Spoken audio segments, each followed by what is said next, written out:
You open Instagram for 10 seconds. 10 seconds later, you're convinced everyone you know is doing better than you. Someone got promoted. Someone's on a beach in Bali. Someone just bought a house you couldn't afford in 3 lifetimes. And you're sitting there, in the same room you've sat in for years, feeling like you're the only one who didn't get the memo. Here's the strange part. Statistically, not everyone can be ahead of you. Someone has to be in the middle. Someone has to be behind. But your brain doesn't do math. It does feelings. And it has quietly convinced you that you're always on the losing end of a competition nobody actually announced. So why does your mind keep running this rigged comparison? Why does it feel so real, even when you know it can't possibly be true for everyone at once? The answer starts with a psychologist named Leon Festinger, who discovered something in 1954 that still explains your Tuesday night scroll session. He called it social comparison theory. His idea was simple. When we don't have an objective way to measure ourselves, we use other people as the measuring stick. No ruler exists for am I successful? So your brain borrows one from your neighbor, your classmate, your old coworker who's now living her best life online.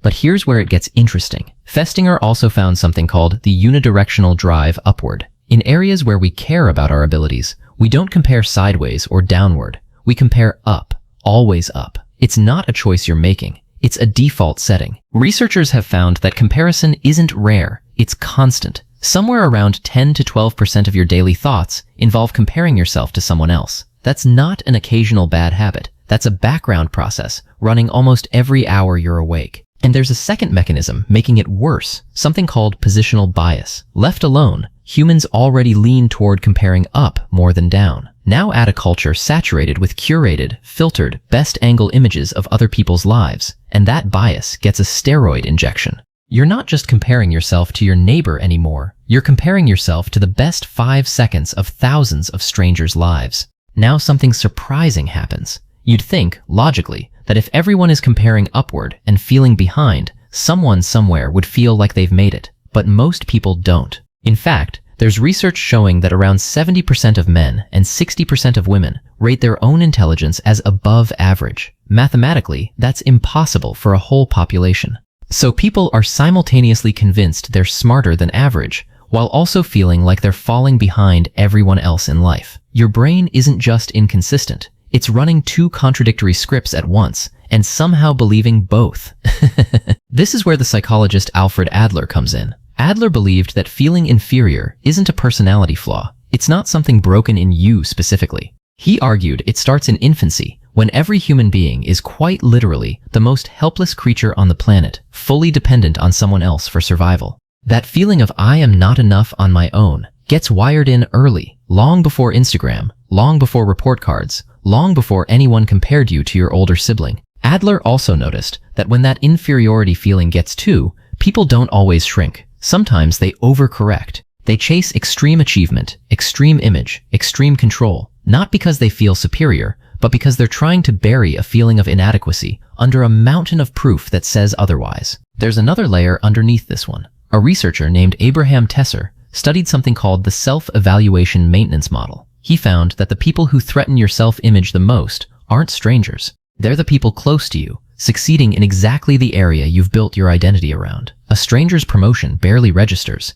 Your best friend's promotion, in your exact field, can quietly wreck your whole week. It's not jealousy in the way we usually describe it. It's your brain interpreting someone else's win as evidence against your own worth. And this pattern often has roots even earlier than childhood memory can reach. Psychologist John Bowlby's attachment research suggests that the way you were cared for as an infant creates what he called an internal working model, a kind of mental script about whether you're worthy of love and safety. If that early caregiving was inconsistent, that script often becomes hypersensitive to comparison later in life, along with a chronic need for outside approval to feel okay. Meaning some of what you feel scrolling through other people's highlight reels tonight might have started decades before you ever owned a phone. What most people don't realize is that this feeling doesn't just fade after you close the app. There's something researchers now refer to as a comparison hangover, a low, heavy mood that lingers long after the scrolling stops. In some cases, it disrupts sleep entirely, keeping your mind cycling through everyone else's wins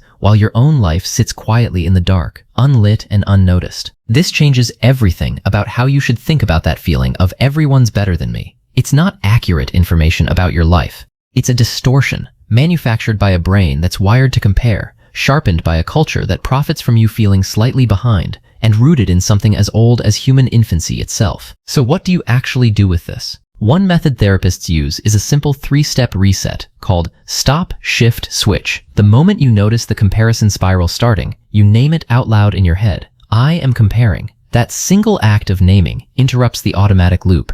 Then you shift your physical state, phone face down, one deliberate breath. Finally, you switch your attention back into the real physical world in front of you. Name a color, name a texture, ground yourself in what's actually real instead of what's curated. There's also a technique called SPOT, the self-perspective observation tool. Instead of judging yourself from inside the emotion, you observe yourself the way a calm outsider would. Not I'm failing.